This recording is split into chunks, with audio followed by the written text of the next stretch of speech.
Now, friends, Daniel had never seen anything like this animal. He knew exactly what a bear and a lion and a leopard looked like, but we call this fellow the nondescript beast. Cruel, bloodthirsty, tramples down, destroys everything that gets in the way of it. Now, here is the Amazing Facts speaker Joe Cruz deals with one of the most outstanding prophecies ever written. Stay tuned for the crusade subject, the beast of Revelation 13.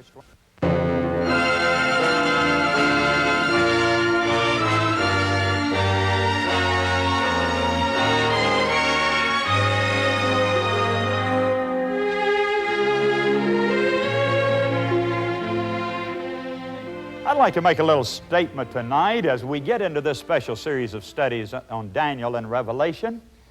Now, I'm sure many of you have heard Amazing Facts either on radio or television. I'm sure you have because we were on the air right here in this area. And you probably know that we at Amazing Facts have a little reputation of speaking out very strong and very straight when it comes to truth. Now, I believe, friends, that we're living so late in time. We're right down at the very end of this world's history, and we can't afford to just beat around the bush and talk in generalities or platitudes. I believe the time has come for us to address things directly and to speak out and draw straight lines and to tell the truth in a very straightforward manner. Now, I believe we're living in a world when people want it that way because everybody seems to sense that things are sort of running out and unraveling. And whatever we're going to learn, we better learn it fast. Whatever we're going to do, we better do it fast because the end of all things is approaching. And so we are going to be speaking very strong and straight here concerning truth in these meetings. And I can almost guarantee that any of you who are here right now will get your toes stepped on and you'll get hit over the head or something will happen that'll be a little bit painful concerning truth because, listen, the truth hurts, doesn't it? The truth is painful sometimes for us to accept. And that's why I'm telling you in advance and I'm warning you that we're going to be saying some things here that may be just a little bit painful. But still, they need to be said. And I think you want them to be said. I think that's why you're here. You're not here to be entertained. You're here to learn the truth out of this book, friends. God has revealed a lot of things in this book. His blessed will is unfolded here in the pages of this Bible. And I'm going to be speaking very strong and very straight about it. And I believe you want it that way. I hope you do anyway. Now, maybe not. Let me ask you. Let me be sure of this before we go any further here. How many of you really want me to speak out and tell it like it is and speak the truth, even if it hurts you? Let me see your hands. All right. Now, let me tell you something. I was going to do that anyway. But I'm glad you feel that way because now I know that you won't get up and walk out just because you hear something maybe that you've never heard in your life before. I'll tell you something else, folks. When God speaks in this book, He also lays it on the line and speaks very strong and direct, doesn't He? Especially when it comes to these great prophecies. And I might as well tell you right now that when we get into these tremendous lines of Bible prophecy, God will be speaking out and identifying nations and even great religious systems sometimes. He really does. In fact, we're going to find that all of the great systems of religion have been identified in Bible prophecy. Protestantism, Catholicism, and Judaism. And sometimes God speaks in correction and judgment. I just want you to understand that when we come to it, because don't take anything personal as we study it here, because God is talking about systems. He's not talking about individuals. But let's be ready for it. Whatever God has to say to us out of the Bible, if we can prove it there in the Word of God, let's not get disturbed or upset by it. Let's accept it and know that God is speaking something that will be very helpful for us in our preparation for His soon coming kingdom. So I just give this as a little bit of background as we enter our study now and turn for our first text tonight to Revelation 14 and verses 9 and 10. This, by the way, is one of the most fearful texts to be found in the entire Bible because it describes the most awful punishment that will come to anybody in human history. It says, "The third angel followed them, saying with a loud voice, If any man worship the beast and his image, and receive his mark in his forehead or in his hand, the same shall drink of the wine of the wrath of God, which is poured out without mixture into the cup of His indignation.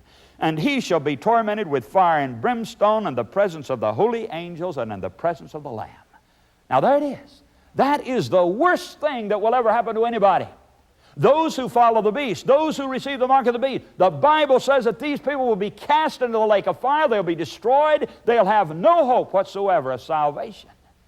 Now, friends, I tell you tonight that this is the most serious topic that I could ever be presenting to you. And there is a terrible responsibility placed upon me to make this clear to you so that when you walk out of here, you'll know who this beast is and how to avoid this terrible mark of the beast.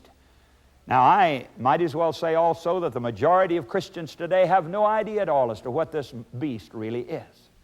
You meet an average Christian on the street today and ask him the question, say, can you tell me, friends, what is that beast over there in Revelation? What is that mark of the beast, which is going to cause millions of people to be destroyed? Well, this average Christian will say, I'm sorry, I don't know that. I know that it comes out of the book of Revelation, and that's a very strange, mixed-up book. It's all scrambled up with a lot of symbols, and I really don't understand it, and I don't know very many people that do. Well, now, folks, if we don't know what the mark of the beast is, then we don't even know whether we have it or not, do we? We've got to find out. God is not going to warn us about something that will be absolutely fatal and cause us to be lost and then turn around and say, no, I'm not going to tell you what it is. But if you happen to have it down at the end of the road, too bad for you, into the fire you go. No, God is not like that. If He warns us about something, He's also going to tell us how to avoid it. And that's what we're going to be finding out here in the next few nights. Now, when I was growing up in North Carolina, I remember every evangelist who came along had a different idea, a different interpretation about the beast. I can still remember them saying that it was Mussolini and Hitler back in those days. And then later they said it was Stalin and Khrushchev, and then more recently they said it was Henry Kissinger and even Ronald Reagan, and all kinds of personal interpretations. Well, now, we're not here to guess or speculate tonight, friends. You're not going to be exposed to any kind of guesswork.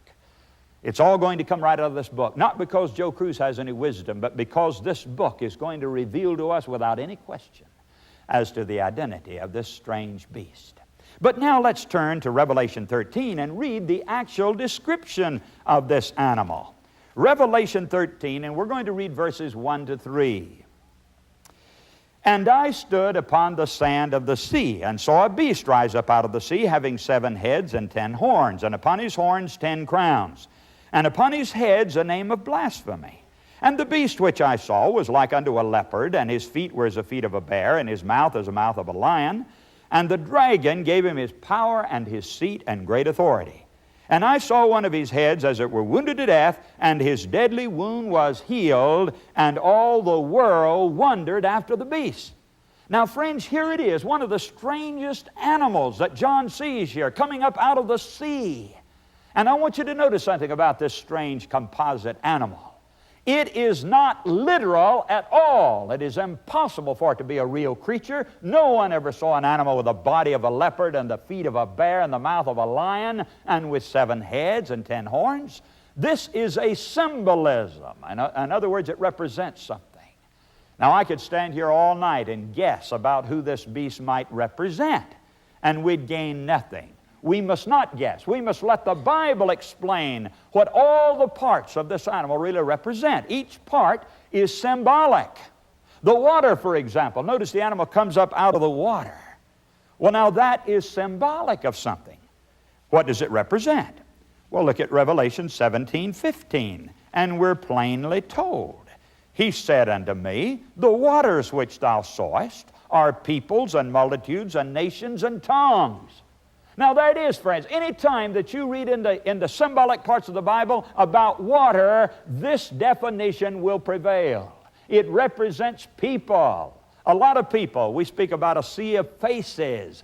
And so symbolically then the water or the sea represents a lot of people. So whatever this animal represents, it will be coming up in an area that's very heavily populated with a lot of people because it comes up out of the water. But now what about the other parts of the strange animal? The feet, the heads, and the horns, and so forth. What do they represent? In order to find that, we must go back to the Old Testament book of Daniel. In fact, we'll find here that these two books of the Bible are actually complementary to each other. They explain each other. You cannot understand one of them without also understanding the other one. And in the 7th chapter of Daniel, we find that he had a very similar vision to the one John had in the book of Revelation. And in verse 2 of Daniel 7, notice these words. Daniel spake and said, I saw in my vision by night, and behold, the four winds of the heavens strove upon the great sea. Now there's the same water that John saw in the book of Revelation. And what does water represent? It represents people. But what does he see, friends? Instead of just one animal coming up out of that water, he sees four of them. Verse 3 says, and four great beasts came up from the sea, to verse 1 from another. Now, what do these animals represent? Let's drop down to verse 17 and find out what these things mean. Verse 17 says, these great beasts which are four kings which shall arise out of the earth. All right, now these four animals represent what? Four kings are four kingdoms are nations. Now this is not unusual, friends, because we have this even in our modern political vocabulary, don't we? We have the American eagle, and we have the Russian bear, and so forth. Well, now God did this long before man ever thought of doing it. He said, I'm going to use animals to represent countries or nations. And he said, these four animals that are coming up out of the sea are four kingdoms or four nations that will come up. Well, now it is very interesting, friends, that since the days of Daniel, there have only been four world empires. And here God uses these animals to symbolize their appearance on the scene of history and their march across the stage. Now let's look at them one by one. Beginning there in verse 4, it says, the first was like a lion and had eagle's wings. All right, so this would be then the first world empire back there in the days of Daniel. We know who that was, of course. Every schoolboy who studied any kind of ancient history knows that Babylon the Great came up back there in 606 BC. This lion, the king of beasts, and by the way, that's a very fit symbol for the grand nation of Babylon. It had one of the wonders of the world in it. The walls of Babylon, 200 feet tall, 75 feet wide. Chariots could race along on top of those walls. And so God used the king of beasts to represent that tremendous grand kingdom of Babylon. Now notice this animal has wings on its back. Now this is a symbol for speed in the Bible and prophecy. And Babylon came up very quickly to begin ruling the world in 606 BC and continued right on down to 538 BC. And then, folks, the second world power came forth in the form of another beast, and we read about that in verse 5. He says, and behold another beast, a second like to a bear, and it raised up itself on one side, and it had three ribs, and the mouth of it between the teeth of it. Now, as soon as Babylon went down, in 538 BC, the second world empire came up, and that one was represented by this bear raised up on one side. Now, I want you to see how exact God is in defining these details of prophecy for us and of history. The old bear raised up on one side. Now, who was the second world empire that followed hard on the heels of Babylon the Great? Why, that was Medo-Persia, friends. Medo-Persia came up in that year, and the Persians were stronger than the Medes, and so God represented that by a bear that's humped up on one side, representing the strength of the Persians on one side, because they were stronger than the other. The three ribs here in the mouth of this bear, representing no doubt the three provinces of that kingdom, Babylon, Lydia, and Egypt. Now, Medo-Persia continued from 538 until 331. Now, you ought to be very thankful that I'm such a good teacher tonight that I'm not going to require you to learn to memorize all these dates. Now, I will require you to remember one or two as we move further along, but I'm not requiring it right now. Medo-Persia ruled from 538 to 331, and then we find another beast coming up, another animal here described in Daniel 7 and verse 6. After this I beheld, and lo, another like a leopard, which had upon the back of it 4 wings of a fowl. Now here comes a leopard beast on the scene, friends. Completely different from those other 2 beasts before it. And it would be representative of the 3rd world empire. And sure enough, when Medo-Persia went down, the Grecian Empire came up in 331 BC. And notice this animal's got 4 wings on the back of it. In other words, it has double wings representing tremendous rapidity.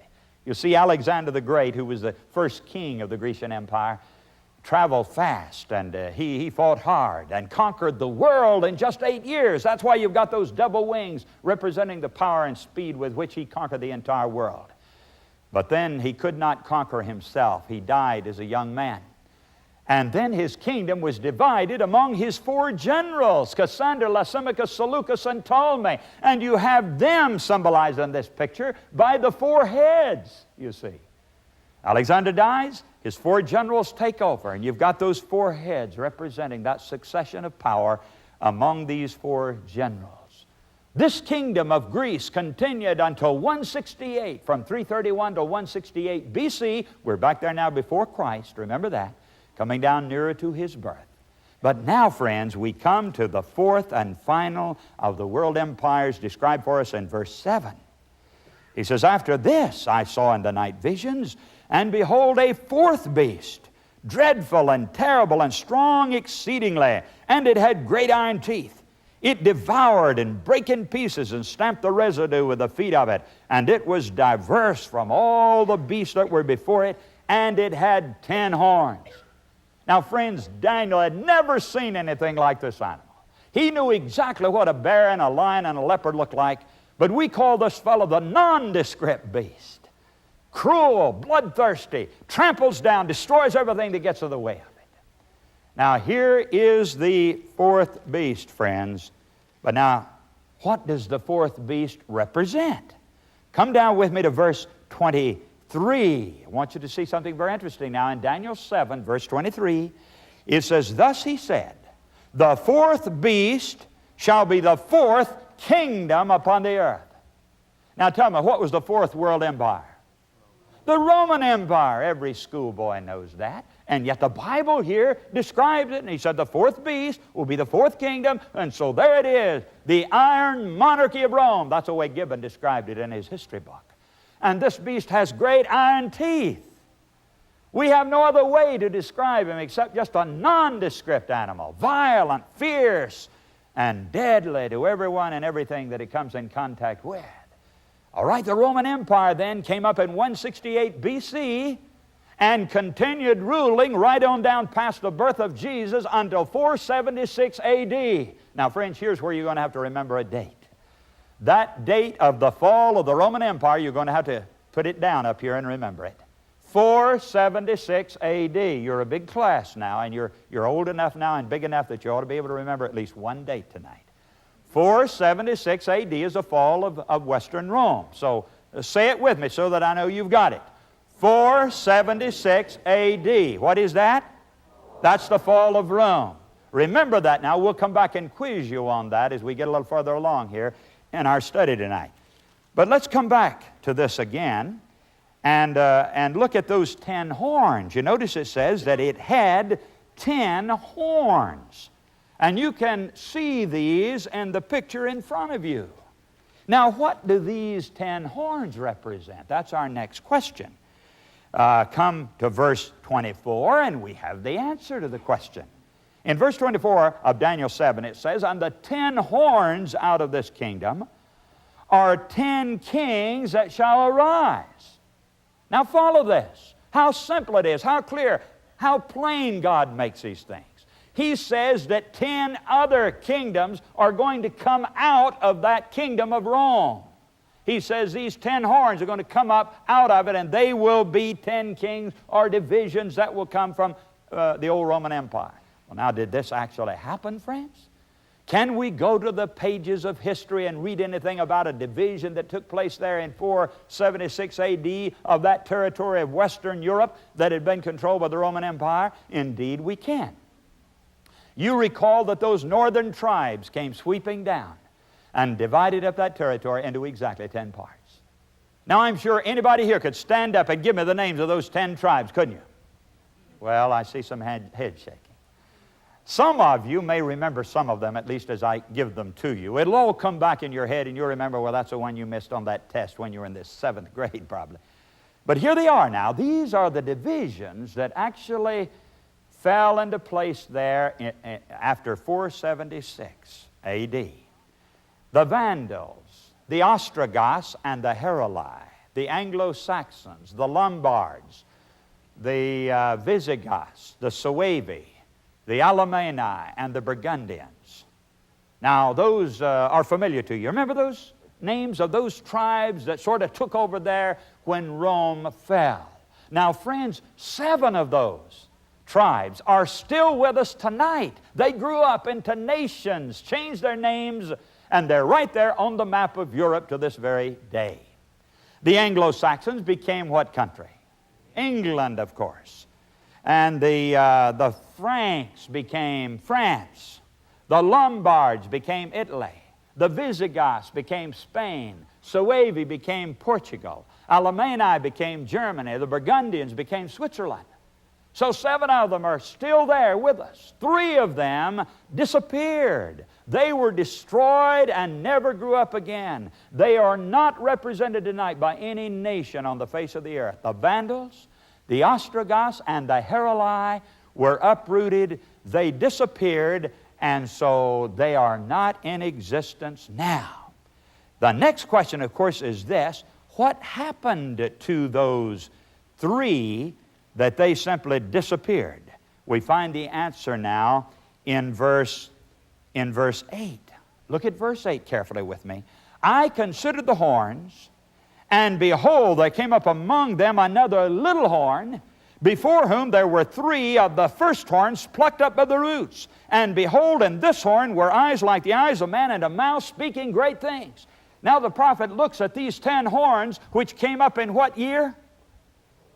476 A.D., and he says that a little horn came up among them and destroyed those 3, completely uprooted them, and that's why we don't have them in the world today. That's why they disappeared from the pages of history.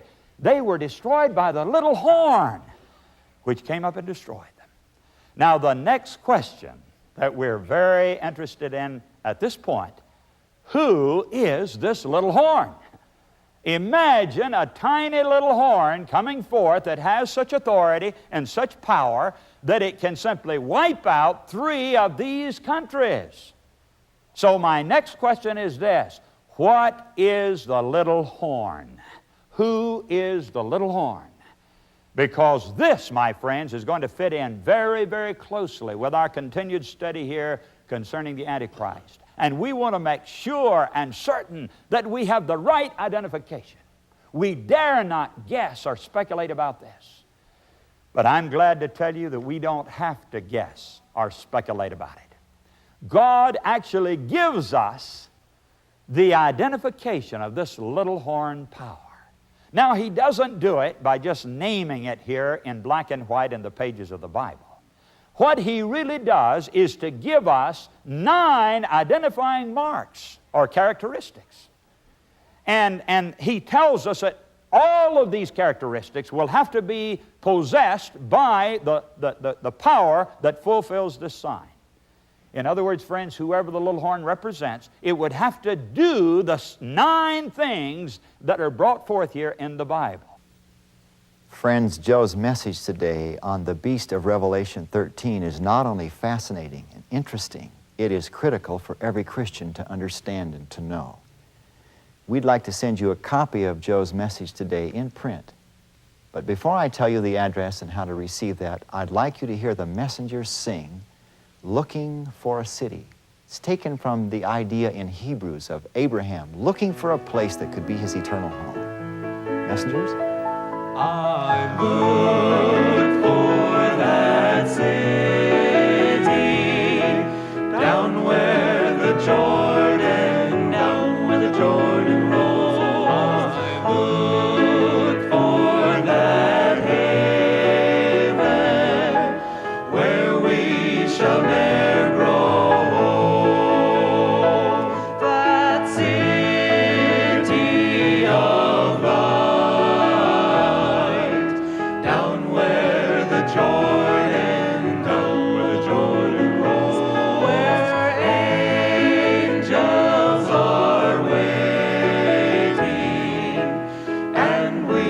shall never